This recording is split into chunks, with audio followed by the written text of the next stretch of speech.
Welcome to Babe, Take a Seat. I'm your host, Jeanine.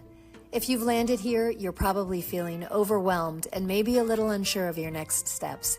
I've been just where you are now, and it's time to radically change the way women experience life after divorce, life change, and loss. Whether you're new to these life changes or you've been on the road for a while, we're a community of like-minded women who understand what you're going through. We'll talk about finding your voice, trusting yourself, and finding joy in the midst of chaos. So grab a coffee, find a cozy spot, and let's dive in to the beauty, the chaos, and everything in between. So welcome to Babe, Take a Seat. I'm your host, Jeanine. I help women pivot with intention during life transitions like divorce, perimenopause, loss, and other life changes. I am excited to talk with Tracy Hill and Jessica Midkiff today from Journey Strong Coaching. Welcome, guys. It's nice to talk with you again. Hey, Jeanine, thanks for having us. Excited to be here. Absolutely. Yay. Would you tell us just a little bit about yourselves and how you teamed up to support women? Okay, well, I guess I'll start. So I'm Tracy, and I am a doctor of physical therapy, and it has been a journey of treating people of all sorts of injuries and walks of life. And one of my greatest frustrations I realized in the clinic was helping people with their pain, helping them feel better, move better. But seeing this disconnect of not piecing together the whole person, or seeing the repeat offenders come back of, oh, well, yeah, I was feeling great the last time I met you, and I was doing my home exercise program, but then, I got busy, and oh, the kids, and oh, I got sick, or I had to take care of my spouse, I had to take care of family. And I think that was the biggest thing that just sat icky with me of, I can help you, but dang it, if I can't empower you and teach you to stay consistent during the ups and downs, the transitions, that you talk about, then it's really not serving you. We can help your pain. We're gifted at that. And then that kind of led, Jessica and we've known each other for a really long time, but it kind of all came together at a all women's gym that we joined forces at, and we were working out, and us two mouthy physical therapists, we just kept talking, and we kept watching these women get injured or just push themselves to death mode, and not understanding why they felt like garbage, why they were hurting, why their hormones were out of whack, why they weren't getting the results. And so that's where it kind of led into Jess and I combining forces, because we had the same heart and same mission. So Jess, you can fill in. Nice. Yeah, I too, I'm Jess, and I am a doctor of physical therapy, and it's crazy to say that I've been practicing 28 years. It's very crazy. And I think, I believe in our templating as just humans, right? We all are individuals. We have our skill sets. And I believe that both Tracy and we chose this profession, but we also were templated with wanting more for our clients than just the quote unquote fix the problem. And I don't think I knew that going into the profession, but once I got in there and felt, understood what my role was to facilitate health. Mm-hmm. And health is not just fixing a one body part problem. So I think that just being our nature really left us with a misalignment issue of being in the clinic and having all of these confines and regulations and rules and time constraints. And so that's, I feel like that led the both of us to be open to something different. And again, that all women's gym, bringing Tracy and I connected again in a different environment, was really the catalyst of okay, let's do something here. There's just more to health, right? This global garbage can term health. it's an important term, but man, the interpretation of it and how you go about it and, getting results and all of the things, that's a lot of space in there. And so we just wanted to empower women to understand what health means to them and how they can have it and how it looks different than what you thought it was in your 20s and in your 30s and 40s. And now I'm in my 50s. And so, yeah. And I hear you talking, and we've talked before, and I hear you say self-acceptance, like where your client is during this phase of their life, whether it's age related or life phase related, and how it really all connects. What type of, tell me a little bit about the types of clients who come to see you, who are looking for something more than just, the specific body part fix, and how you support them different than other physical therapists and other body specialists. Okay, so I think a lot of our clients are coming to us who are doing, a lot of them I think are doing a lot of good things for their bodies. Maybe some of them are potentially exercising, maybe not as much as they'd want to. A lot of our people are coming with some sort of pain or frustration in their bodies of, every time I work out, my back hurts and it's just this nagging thing. It keeps popping up and they're frustrated with that. Or on the other aspect is, I was doing really good and I really want to lose weight, or I want to feel better in my body. I want to take care of my health. But man, something just always comes up. And the consistency word, I think, is the number one word that we hear from our clients is, I just can't stay consistent. And I don't care where you get your exercise program. There's a lot of good exercise programs. You could YouTube it. You could go to a gym. You could, you can go on Chat GPT now, and Chat GPT will give you a workout. But the problem is it's just tools, and you can get all these great tools, but they may or may not be good for your body. And what happens when something happens? What happens when you hit a roadblock because of, life shifts, transitions, twists? We talk about the best. We coined our best method, and it's bendy, extendy, shifty, twisty, not just how we move our physical bodies, but how do we bend the expectations of what we're supposed to do, extend ourselves grace when the plan doesn't go as planned, and how do we shift the plan when the twists pop up? Right. Yeah. And how do you do it? Oh, go ahead, Jess.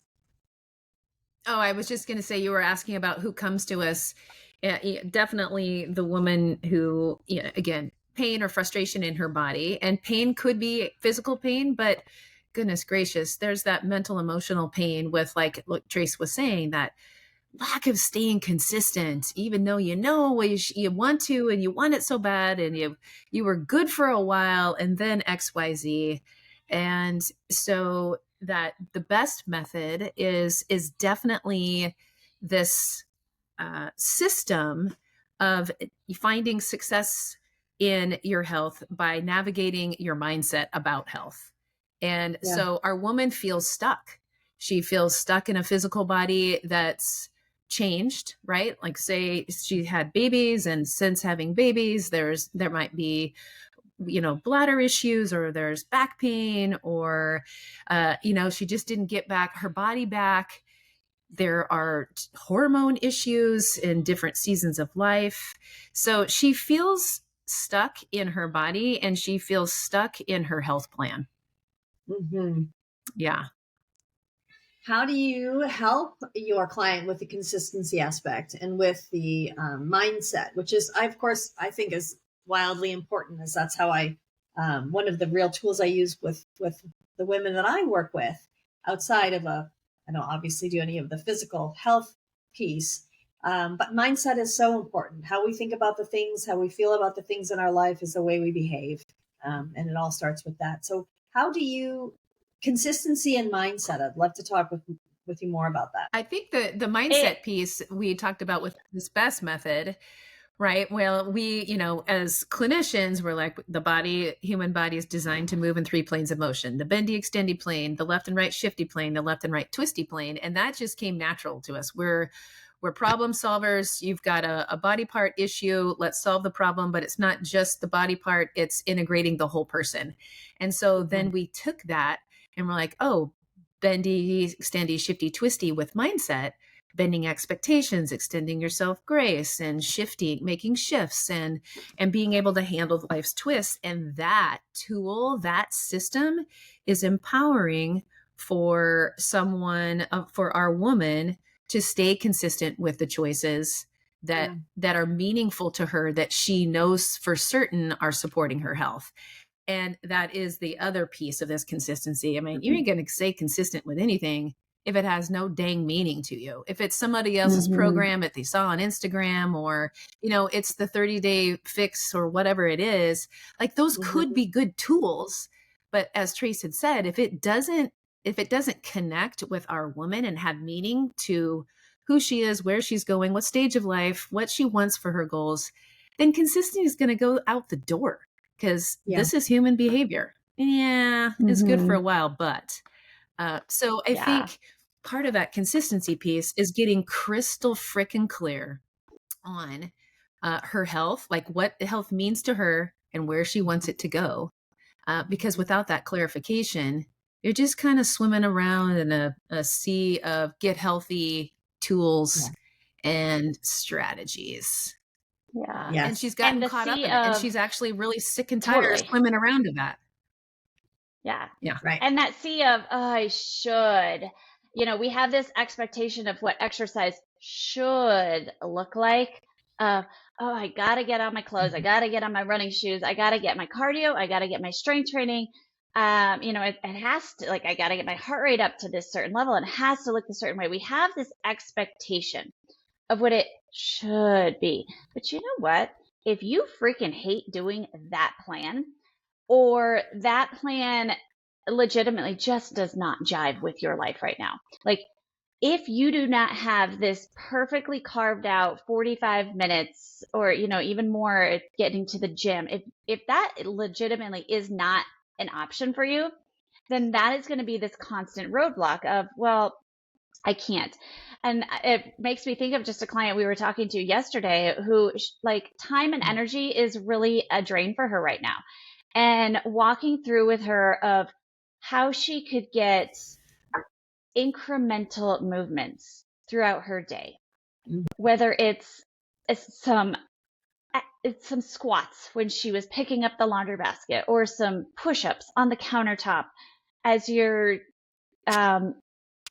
washing the dishes, little things like that. And I think we get this thing in our heads of, oh, that doesn't count.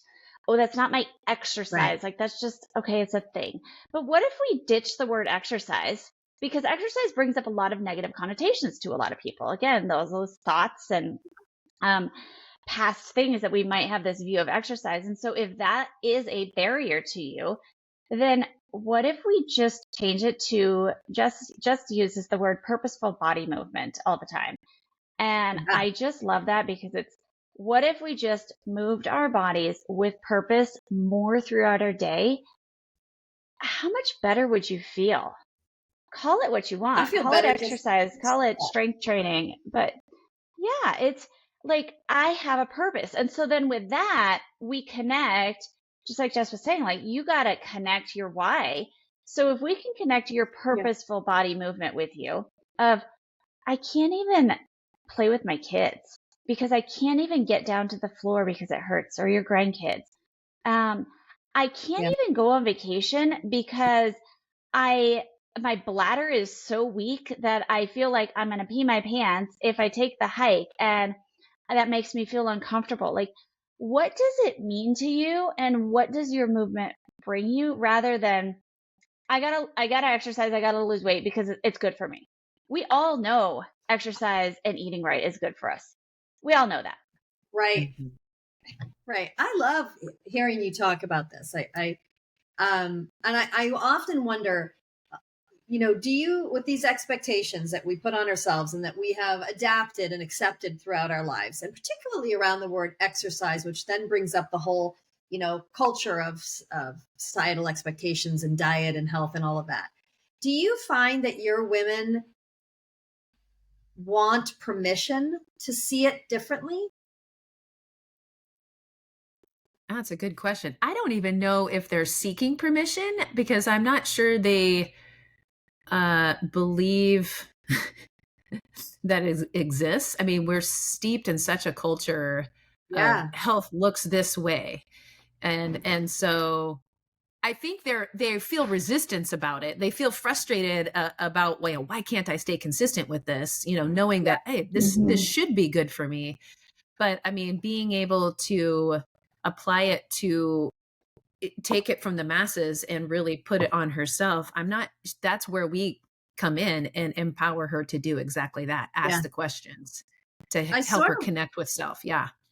I wonder if that is a little bit hand in hand. And I know I see what you mean. People wouldn't be necessarily seeking permission, but the clients that I work with are often find themselves at some point in a position where they're seeking permission from themselves in a way, understanding that it is okay to make it different, to do something that looks different than what mainstream looks. And just a personal example, I remember I used to, in my 20s, I never did yoga. I love yoga. I'm a huge yoga lover. I love hot yoga. But in my 20s, I wouldn't do it because it didn't feel like it was a hard enough workout. It wasn't an all-out run. It wasn't weightlifting. And that didn't look like a workout to me. It didn't count, is what I used to think. Now, I mean, I am very big into mind, body, and I do yoga before anything else actually now. But as you were talking, I was thinking about that and thinking like, that was what my expectation was. And I needed to give myself permission to do a 10 or a 15-minute workout and call it a workout. But I love that mind shift in what do you call it? Mindful movement. Absolutely. That's awesome. That's funny. That's funny that you said that about the yoga. I 100% resonate with that story. Yoga didn't count in my 20s. Yeah. That was not my workout. That might be an added thing, but it better be on top of all my cardio and all my strength training that I did. And it made me think of an example. And also I was a marathon runner. And so running anything under, say, 6 miles, like anything under 6 miles was a waste of my time. And I remember a particular incident when I had my second baby, and he was probably 3 or 4, and he sabotaged my workout one day. And, he woke up earlier than he should have, and I was very annoyed, and he wanted to go running with me. And I just remember thinking like, I'm going to have to go running later to make my real run, because it was a little walk, little jog, little stop and smell the butterflies and all the things with this 4-year-old. But I remember what joy that brought me and how much joy it brought him, that it was like, you know what? No, that counts. It was different today.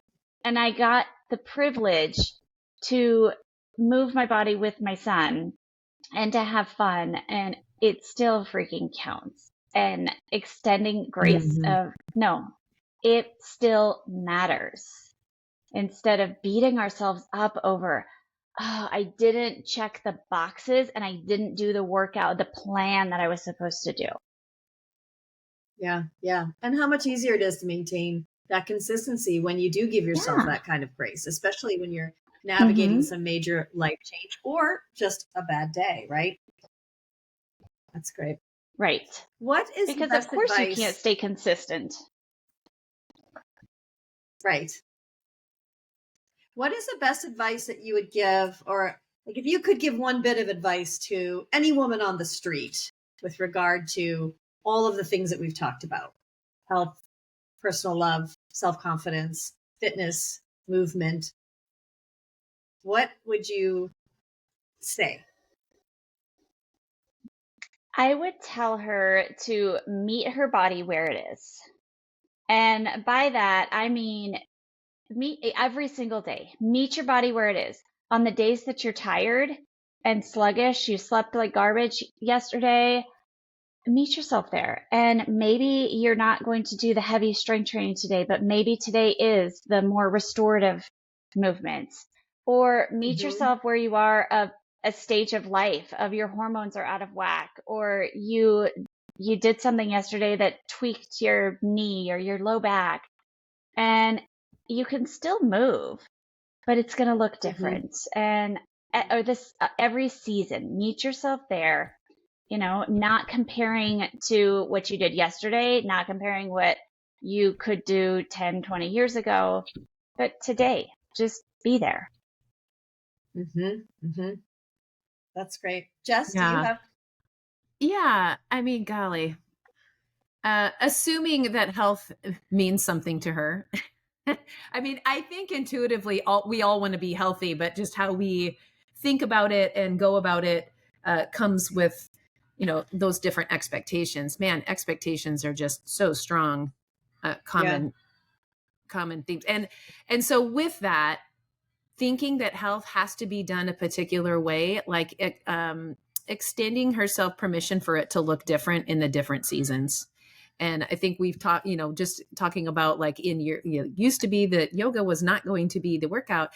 And so I feel like that whole giving yourself permission, extending yourself permission for it to look different, and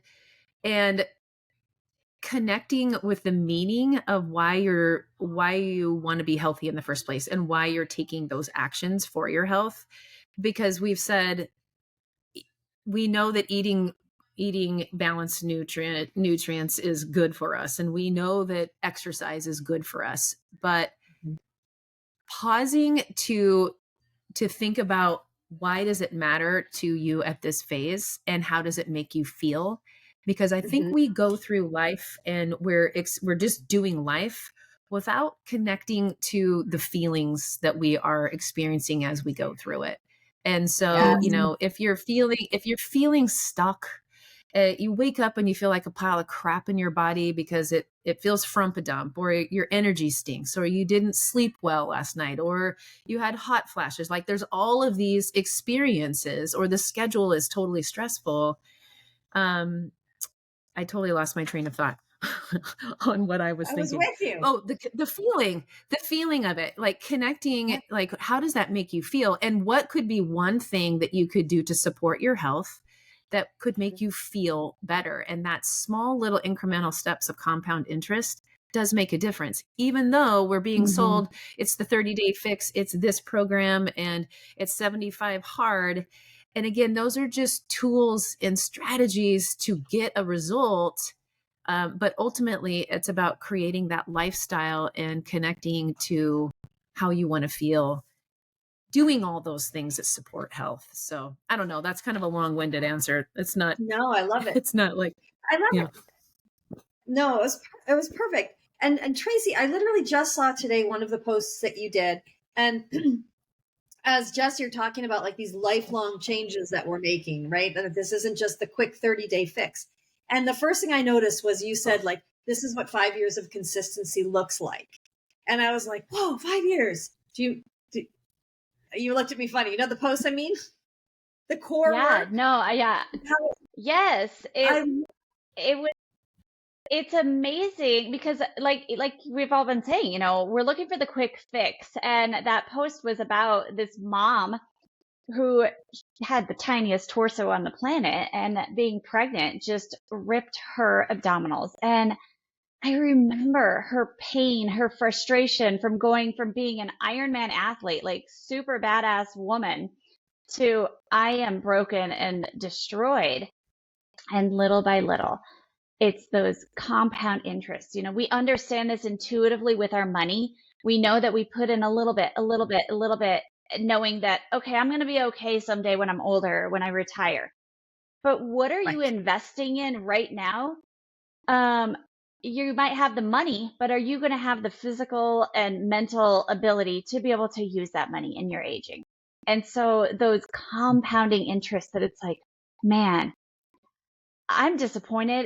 It's okay to be, I'm disappointed that I can't do what I was doing pre-baby or in my 20s or in my 30s. Like that's okay to have that disappointment, but you don't have to stay there, and you can say, okay, yeah, but what can I do today?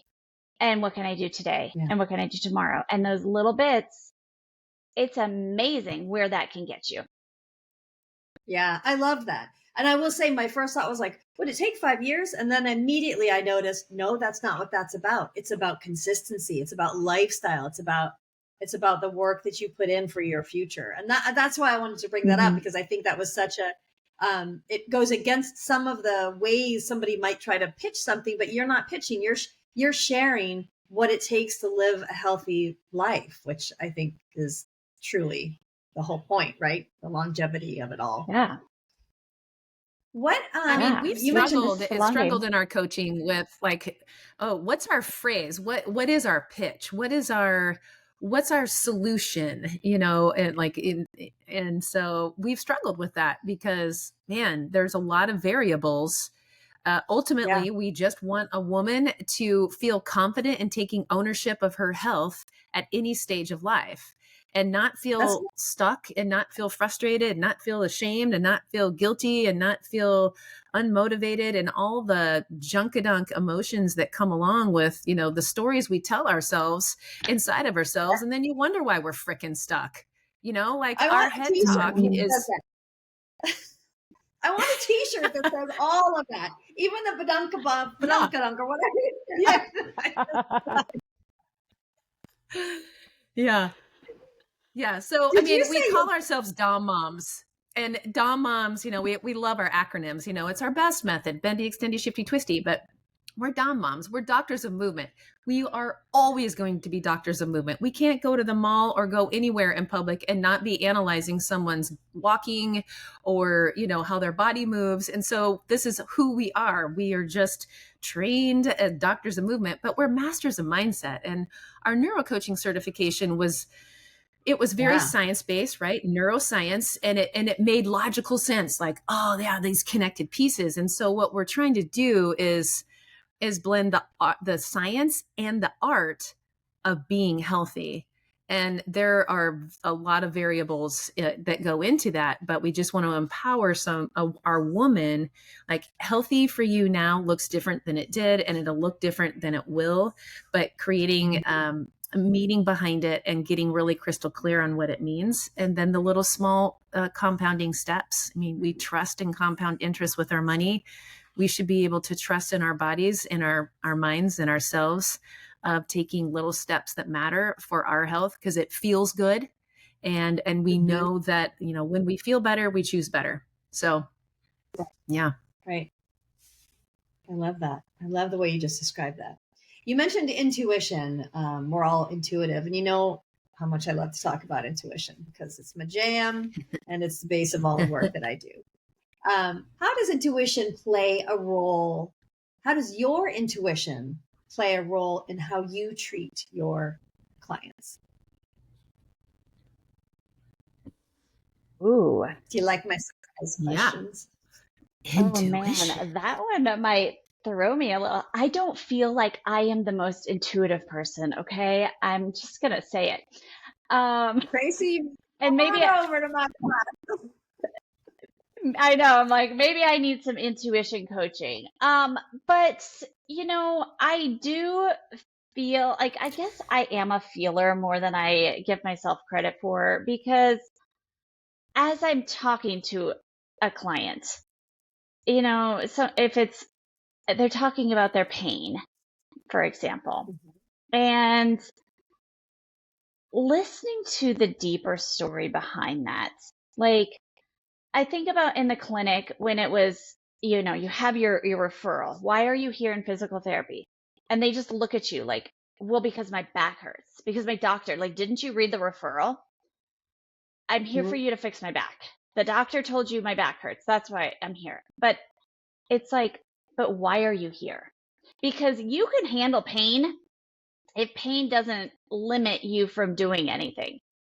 And so asking those deeper questions of, again, why does it matter?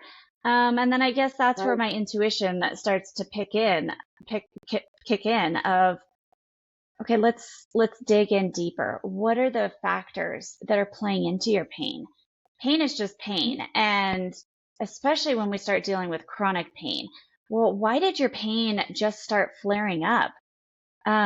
Did you have a stressful event that recently happened, or Yes. things like that? Like stress kind of attacks your weakest link, I have learned. And sometimes these little nagging pains, they pop up. You didn't do anything. People are like, oh, I just bent down to pick up my shoe and blew out my back. No, there was factors that built up to that. And I guess that would be my intuition of, we got to look at the big picture of all the factors. Yeah, absolutely. Yeah, I agree too with the intuition. Again, just who we are as people, Tracy and I, like there's just a certain wiring that we just don't accept what it is, like what it says on the piece of paper, right? Okay, that's a consideration. It targets like where we're going to start, but we're digging deeper. We're looking for sources, contributing factors, so that along that, as we're creating a plan for someone and a system and a lifestyle, that they too will be able to think outside of just oh, I've got knee pain and now I can't do this, that, and the other. And I'm just going to have surgery, and all of those things, helping them ask questions of themselves. Right. And this is part of the neuro coaching that we teach, is like understanding what a feeling is, and then what's the thought that is related with that feeling, because those two things are ultimately what's going to drive someone's action, and therefore what's going to drive someone's result. And so the intuition piece is continuing to ask questions and continuing to dig for solutions, like what is the deeper root. And it's never one thing. There's always multiple things that contribute. And again, our society sets us up for, we're looking for the one fix, we're looking for the one solution. If you just do this thing, then you're going to get that outcome. And that is not what life is. And that's definitely not what health is. So, yeah. Awesome. Yeah. Thank you so much. I really appreciate you guys spending the time with me and talking about all the work that you all do. I'm going to link all of your social links and ways people can reach you in the show notes or the description of the recording, so people can get in touch with you all there. I would love to know that when you do follow your intuition in your own life, when you really tap into your own intuition, how does it feel? What are 3 words that would describe how it feels when you trust your intuition? I feel aligned. I feel empowered, and I feel confident. Nice. That's brilliant. Tracy? Ooh, that was good. Empowered was definitely going to be one of my words. In control. And at peace. Yeah, I love that. Oh, and I love that you can feel those at the same time. You can feel in control and at peace at the same time, because there's less conflict, there's less ambivalence, right? There's no ambivalence when you're feeling and you're following your intuition, because you're just calm. I always tell people, I feel like I've put an antacid in a cup. That's what intuition feels like to me. It just all settles. I love that. Awesome. Thank you guys. Great. I appreciate it. Yeah. I appreciate you both so much. Thanks for joining. Yay. And I will see you soon. Thank you so much, Jeanine. All right. Thank awesome. you. Appreciate it. Take care. Thank you. Hey, thanks for joining. Hope you enjoyed it, and you'll join us again next time. You can reach my guests through the links in the comments below, and you can always find me at JeanineTripodi.com, on Instagram as JeanineTripodi, and on Facebook and YouTube as Jeanine Tripodi Coaching. If you prefer to watch this video, jump on that YouTube channel, Jeanine Tripodi Coaching. Have a great day.